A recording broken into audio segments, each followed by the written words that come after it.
Hi my friends, Leo Babauta from Zen Habits here, and I wanted to do a short video talking about social media and the power of less as it applies to social media.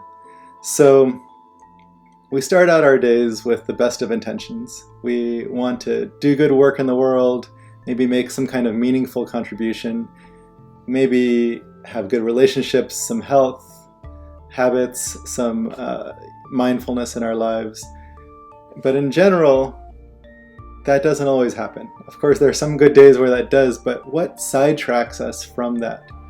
It's getting up and looking at our phones or getting on our computers almost right away.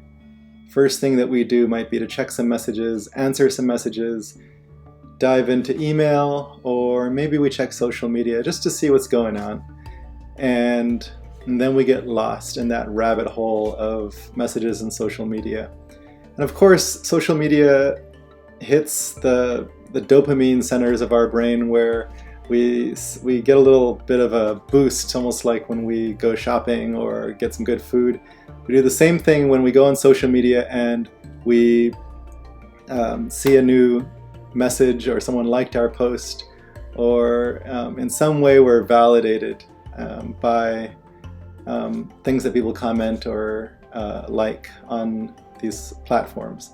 They are designed to hook us, but really what they're hooking, besides just that quick dopamine hit, which can get us addicted, what they're really hooking into is a fundamental human urge to get away from uncertainty.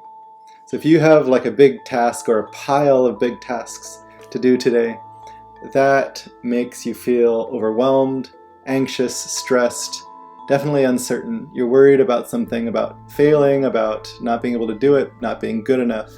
And so that uncertainty, that basic uncertainty that is the ground of our lives, doesn't have to be a bad thing. And yet the human brain doesn't like it. The heart wants to get away from it. Now, I'll talk later about a way to open up to that, but one really interesting thing is that social media and a lot of online sites, news organizations, messages and emails, they all tap into that basic uncertainty of wanting to get away from it. And what we do instead is go to something else that is easy, that is comfortable, that you can do quickly.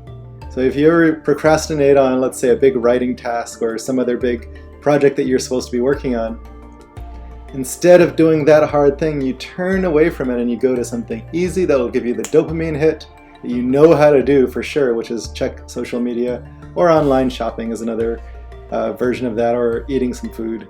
Those are three really common ones. Of course, we can always turn to alcohol and drugs. We can turn to complaining about people or gossiping, whatever it is that will give us that dopamine hit, but also that seems easy, doable, that we are very comfortable doing. And so social media, while it can be filled with a lot of things that can give us stress, is also super easy to do. You know that you can go on there and scroll through your news feed or the latest posts on Instagram or Twitter. And so it taps into that.